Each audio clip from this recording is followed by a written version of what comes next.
Hi everyone, welcome to Better Together Progressive Horsemanship. I'm Danny Fitzpatrick. And I'm Eliza Priddle. Welcome. Good to see you all here, thank you. Interesting one today. We're going to talk about stepping up, and we're all really sometimes pushed. It's really difficult to push yourself forward and learn new things, especially as an older adult. I'm learning roping at the moment, and we had a really cool roping clinic at the weekend. We had some people. It was an awesome clinic. Some people learning it that had never thrown a rope before, a little bit like me a few months ago.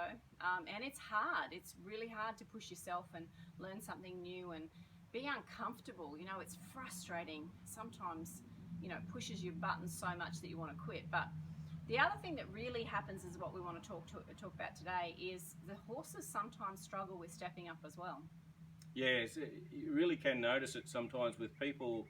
You see people that are maybe greener riders that are really putting the effort in and they're working hard, they're getting their lessons, and they've started on a horse that's a little bit quieter because that suits the way that their riding style is.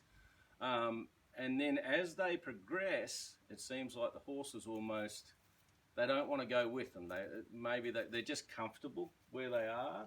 They don't necessarily always want to make that change. So the horses, sometimes you've got to help them to step up a little. And it's the same as us. When they get comfortable, putting effort in is uncomfortable sometimes. But for the horses, it's the same.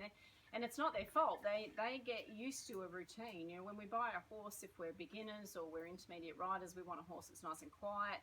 And that might mean the horse is a little slow moving, slow to go, slow to stop. But that means it's safe. So initially, when we start out in our horsemanship or in our riding, especially in our riding, that really suits us, and it really suits the horse because they don't have to put much effort in.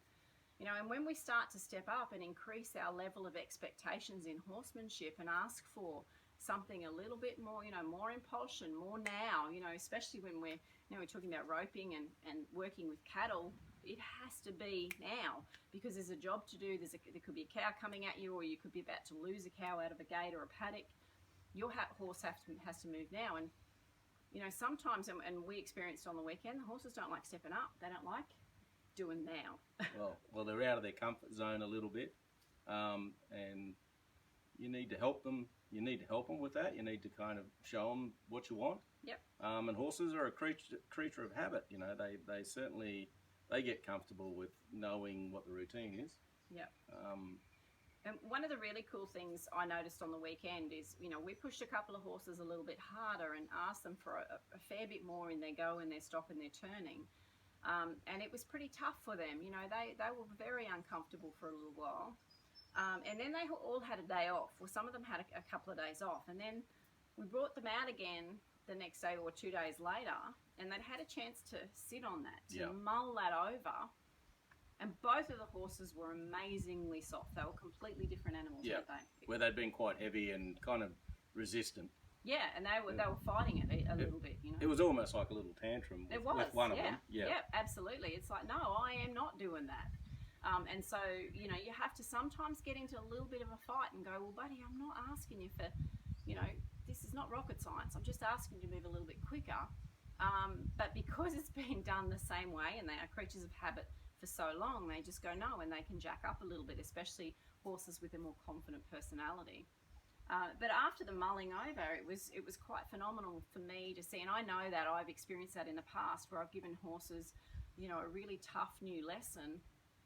Not necessarily tough as in I'm hard on them, but it's a new thing that's quite difficult to do. And the more time I give them to mull that over, and it's a little bit like us really, the more we can sit and think it through, the easier it is for the horse to take it on.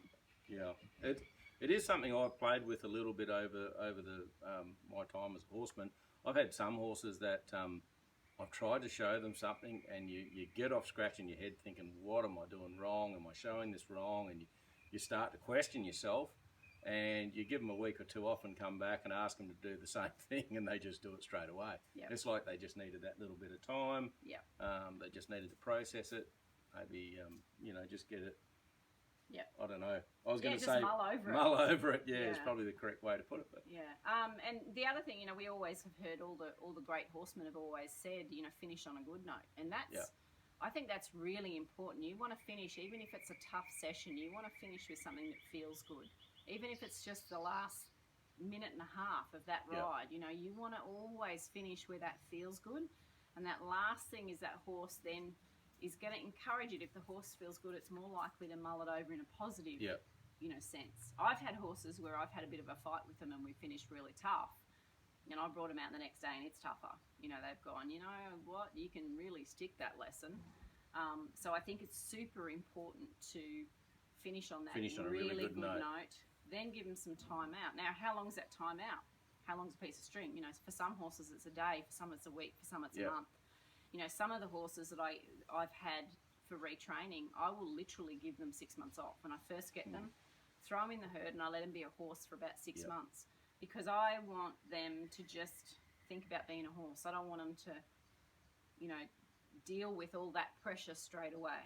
You know, in saying that, some horses I work straight out, but a lot of them that really need a mental come down off some really tough training, then that's a really good way to do it. Yeah, just that time Let to them readjust. be a horse. Yep. I can't remember who said it, but it might have been Buck Brannaman that said the greatest gift you can give to your horse is time. Yep, and absolutely. I think that's a very good statement. Yep. And someone else told me also, where you leave that lesson is where you'll pick that lesson up again the next day, and that's dead true. Yep. And what do you think is the best way to, when you're stepping up yourself, I guess it's a little bit more difficult. It's probably easier if you're having lessons with someone, but to keep your horse stepping up. When you're sort of more of a beginner to an intermediate rider, do you have any advice on how to just keep stepping that little 1%? We only want 1% a day, and 1% over 100 days is 100%. So yeah, I think, and that's a great question, and we do only want that 1%, but I think for a lot of people the reason they miss that 1% is because they don't take note of where the horse is at after each session. Sit and think about it. Not only does your horse want time to think about it, but you need to sit and take note where your horse was. What were those 20-metre circles like? What was that stop like? What was that impulsion like when you asked for it?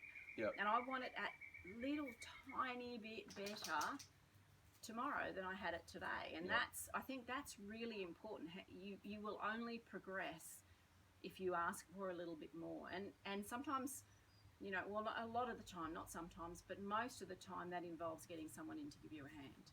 You know, my biggest shifts and changes and my biggest shifts with my horses has been after I've gone to a clinic and pushed myself. You know, I've done something new and I've learned something new, and I've come out of there going, wow, that actually, it's hard at the time, but man, it feels good to progress. And I think that's what we all live for, is that feeling of progression.